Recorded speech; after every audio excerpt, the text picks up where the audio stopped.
ಶ್ರೀ ಧರಮ್ ಸಿಂಗ್ ನಾರಾಯಣ್ ಸಿಂಗ್ ಅವರು ದೈವದಿಂದ. ಧರಮ್ ಸಿಂಗ್ ಅವರ ಸ್ವಭಾವ ಹೇಗೆಂದರೆ ಅವರು ಧರ್ಮರಾಜ.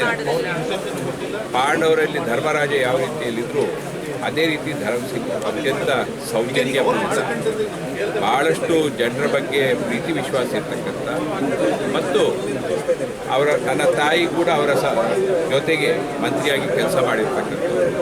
ನಾನು ಕೂಡ ಪ್ರಮಾಣ ವಚನ ಸ್ವೀಕಾರ ಮಾಡುವ ಬೆಳಿಗ್ಗೆ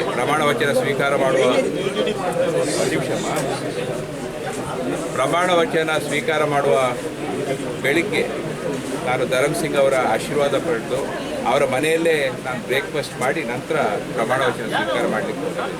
ಹಾಗಾಗಿ ಧರಮ್ ಸಿಂಗ್ ಅವರ ಏನೋ ಈ ರಾಜ್ಯಕ್ಕೆ ಕೊಟ್ಟಂಥ ಕೊಡುಗೆಗಳಿದೆ, ಅವರು MP ಆಗಿರ್ಬೋದು, ಮಂತ್ರಿ ಆಗಿರ್ಬೋದು, ಮುಖ್ಯಮಂತ್ರಿಯಾಗಿ ಕೊಟ್ಟಂಥ ಕೊಡುಗೆಗಳು ಅದನ್ನು ನಾವೆಲ್ಲರೂ ಸ್ಮರಿಸುವಂಥದ್ದು. ಮತ್ತು ಅವರ ನಿಧನದ ಒಂದು ದುಃಖವನ್ನು ಸಹಿಸುವ ಶಕ್ತಿ ಅವರ ಇಡೀ ಕುಟುಂಬಕ್ಕೆ, ವಿಶೇಷವಾಗಿ ಜೇವರ್ಗಿ ಶಾಸಕರಾದಂಥ ಡಾಕ್ಟರ್ ಅಜಯ್ ಸಿಂಗ್ ಅವರಿಗೆ ಮತ್ತು ವಿಧಾನ ಪರಿಷತ್ ಸದಸ್ಯರಾದಂಥ ವಿಜಯ್ ಸಿಂಗ್ ಅವರಿಗೆ ಮತ್ತು ಅವರ ಕುಟುಂಬಕ್ಕೆ ದೇವರು ಆ ಶಕ್ತಿಯನ್ನು ದಯಪಾಲಿಸಲಿ ಅಂತ ನಾನು ಪ್ರಾರ್ಥನೆ ಮಾಡ್ತೀನಿ.